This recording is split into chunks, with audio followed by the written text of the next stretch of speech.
In this video, we will look at properties of corresponding angles on parallel lines. Now, parallel lines are lines like these here, which are always exactly the same distance apart from each other. So, lines like these are not parallel lines, as they are not exactly the same distance apart all the time.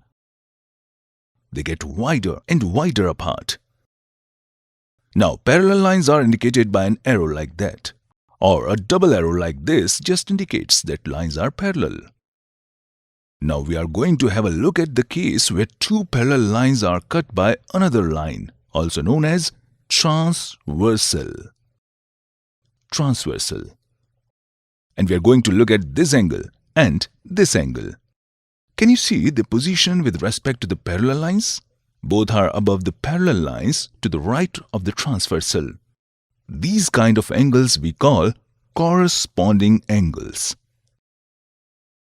Corresponding angles because they sit in the same place relative to the parallel lines and the transversal, above and to the right, above and to the right.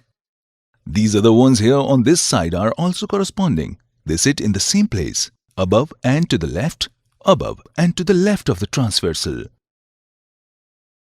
Let's have a look at these corresponding angles on top left. Let's see what happens as we change the angle that the transversal makes with the parallel lines.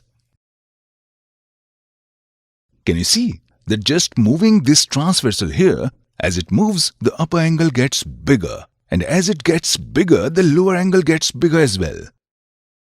And the upper gets smaller, so the lower gets smaller. Now look here at this one. These are also corresponding angles. Let's move it a little more slowly. Can you see? As you're moving this transversal, as it moves, it makes this upper one smaller. But it's also making the lower one smaller. Because they are basically in the same place, relative to the straight line and the transversal. However, you change the upper angle, will change the lower one in the same way. Therefore, we see that corresponding angles on the parallel lines are always going to be equal.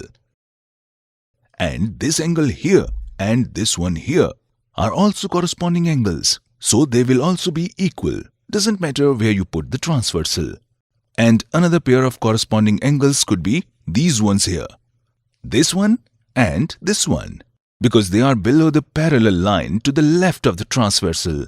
And those also, as you move the transversal, doesn't matter where you put it, are going to be equal to each other.